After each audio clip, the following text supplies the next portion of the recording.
আসসালামু আলাইকুম, welcome to Anisa's blog and welcome my another video. আশা করি সবাই ভালো আছেন, আমিও ভালো আছি আলহামদুলিল্লাহ। তো চলে আসলাম নতুন একটা ভিডিও নিয়ে আপনাদের মাঝে। আজকে শেয়ার করব হচ্ছে আমার খালু শ্বশুর আর কি লন্ডন থেকে আসছে। তো হঠাৎ করে উনি চলে যাবে 2 দিনের মধ্যে। তো আমাদের হচ্ছে হঠাৎ করেই সিদ্ধান্ত দুপুরবেলা যে রাত্রেবেলা তাদেরকে ইনভাইট করব। অ্যান্ড সে অনুযায়ী আমরা কাজ শুরু করে দিই। আর দেখতে পাচ্ছেন আমি ভিডিও শুরুতেই দেখিয়ে নিচ্ছি কী কী রান্না করেছি তাদের জন্য। আর হচ্ছে কি বলবো, মানে খুব ঝামেলা গেছিলো সারাদিন হঠাৎ করেই তাদের জন্য এগুলো করা। আর কি বলবো, দেখতে থাকবেন ফুল ভিডিওটা, দেখতে পারবেন কি কি রান্না করা হয়েছে তাদের জন্য, তারা কি কি নিয়ে এসেছিল আমাদের জন্য, অ্যান্ড হচ্ছে কতটা পরিশ্রম গেছে সারাদিন। আর অবশ্যই আপনি আমার চ্যানেল নতুন হলে চ্যানেলটা সাবস্ক্রাইব করবেন, পাশে থাকা বেল আইকনটা অন করে দিবেন। ভিডিওটা ভালো লাগলে অবশ্যই লাইক করবেন, আর ইচ্ছে হলে অবশ্যই শেয়ার করে নেবেন। আর যদি আপনারা এইসব রান্নার রেসিপি চান, অবশ্যই আমি আমার শাশুড়িকে বলে রেসিপি দিয়ে দিব, কারণ বেশিরভাগ রান্না আমার শাশুড়ি করেছে। আমি একটু অসুস্থ, তাই আমি করতে পারিনি রান্না। আর হচ্ছে এই যে লাস্ট দেখতে পাচ্ছেন, এটা হচ্ছে বোয়াল মাছের ঝোল রান্না, মানে শিরা দিয়ে। যাই হোক, দুপুরবেলা হচ্ছে আমার দুপুরের আগে আর কি সকালে বাজারে গেছিলো শাশুড়ি, যে বোয়াল মাছ আর রুই মাছ নিয়ে আসছে। তো শ্বশুরের মাথায় হচ্ছে এই মাছ দেখেই আইডিয়া আসছে মেহমান খাওয়ানোর।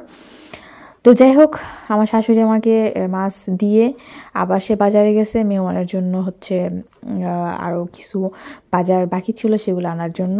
আর আমাকে বলে গিয়েছিল যে 5 পিস না 6 পিস মাছ তুমি একটু ভেজে টমেটো দিয়ে ভাজা ভাজা করো।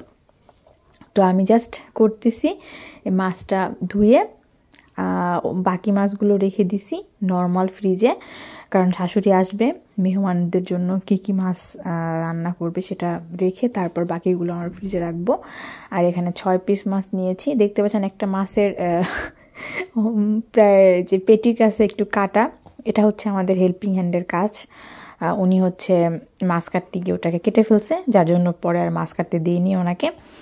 এখানে আমি টমেটো কেটে নিয়েছি, আর এখানে হচ্ছে হলুদের গুঁড়ো, মরিচের গুঁড়ো আর ধনিয়ার গুঁড়ো একসাথে করে মিলিয়ে গুলিয়ে নিচ্ছি। আমার শাশুড়ি আবার একটু মশলাটাকে গুলিয়ে তারপর দেয়, শুকনো মশলাটাকে দেয় না, মশলার গুঁড়াটাকে। তো যাই হোক, এখানে মাছ ভাজতেছি আর এক সাইডে আমি হচ্ছে ভাত বসিয়ে দিয়েছি। টাইম খুবই শর্ট ছিল, কারণ রাত্রেবেলা মেহমান আসবে।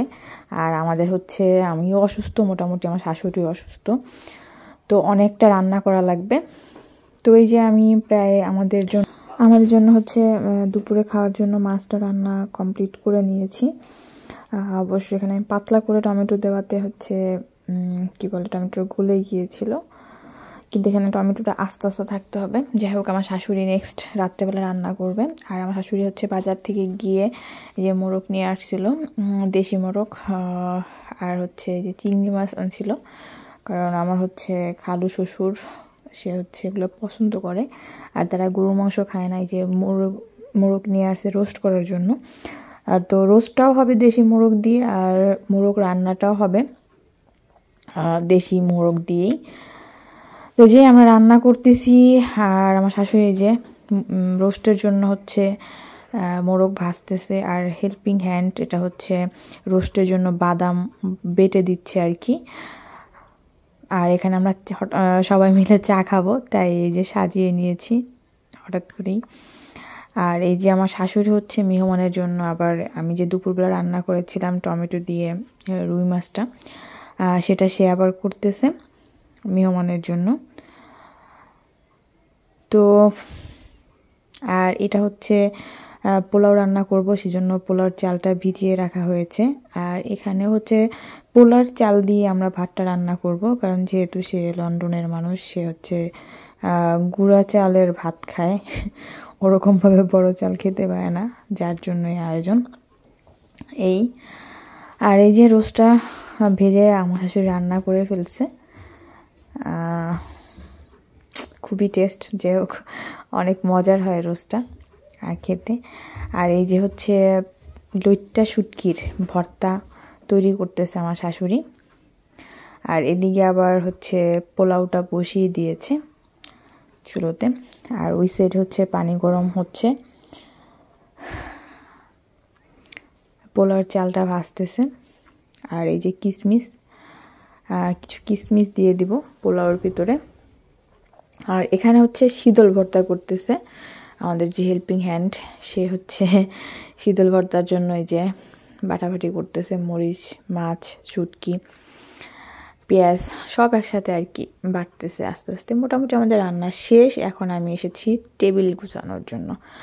তো এখানে দেখতে পাচ্ছেন যে আমি প্লেট, গ্লাস আর হচ্ছে দইয়ের জন্য বাটি, চামচ, এগুলো সব আগে থেকেই রেখে দিচ্ছিলাম সাজিয়ে, কারণ তখন ঝামেলা হয়ে যাবে এগুলো দিতে। তো এই আর কি সব গুছিয়ে মুছিয়ে রেডি রাখছিলাম যেন তখন একটু সময় দিতে পারি তাদের।